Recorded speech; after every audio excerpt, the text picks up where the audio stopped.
Assalamu alaikum, I'm Aisha and you're watching Samar News. Here are today's headlines. Libya's Army Chief of Staff, Mohammed Ahmed al-Haddad, and 4 senior military officials died in a plane crash near Ankara, Turkey. 3 crew members were also killed. Initial investigations point to a technical failure, with sabotage ruled out. Libyan Prime Minister Abdul Hamid Dbeibah called the incident a tragic accident and declared 3 days of national mourning.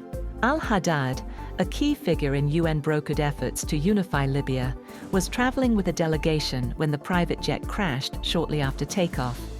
The other officers killed include General Al-Fituri Garibil, Brigadier General Mahmoud al-Katawi, Mohammed al-Asawi Diab, and military photographer Muhammad Omar Ahmed Mahjoub. A bomb in Moscow kills 2 police officers and a civilian near the location where Lieutenant General Fanil Savarov was killed days earlier. Russian authorities opened criminal investigations, suspecting the device was triggered by a suspicious man.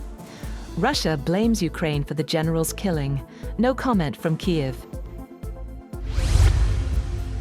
The U.S. Supreme Court blocks President Trump from sending National Guard troops to the Chicago area, upholding a lower court order that deemed the deployment unlawful.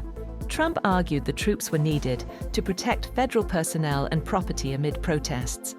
But Illinois officials said demonstrations were mostly peaceful.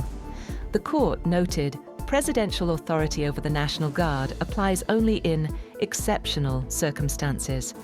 3 conservative justices, Alito, Thomas, and Gorsuch, dissented. Gold surges past $4,500 an ounce for the first time, silver hit $72.70, and platinum reached $2,377.50 as investors flocked to metals amid expectations of U.S. interest rate cuts and geopolitical tensions.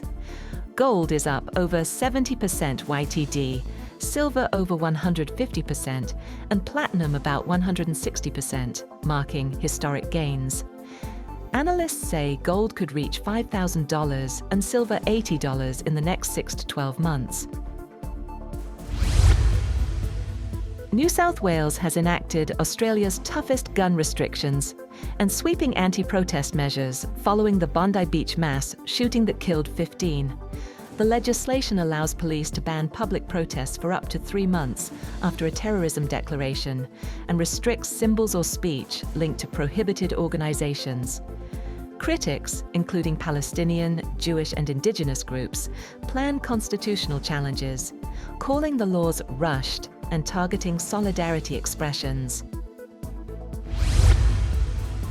Russian President Vladimir Putin has been briefed on U.S. proposals for a possible Ukraine peace deal following contacts between Kremlin envoy Kirill Dmitriev and representatives of President Donald Trump, the Kremlin said.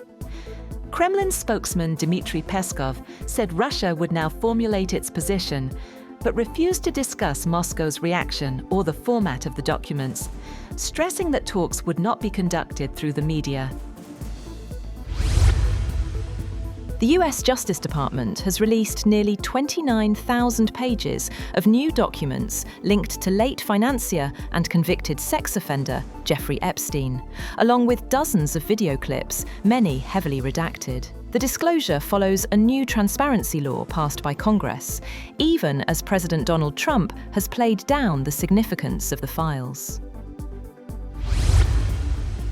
US President Donald Trump has unveiled an ambitious naval expansion plan, announcing at least 3 new aircraft carriers, up to 15 submarines, and a new Trump-class battleship fleet. The ships, built with US steel, will feature hypersonic weapons and advanced systems, with construction planned for the early 2030s.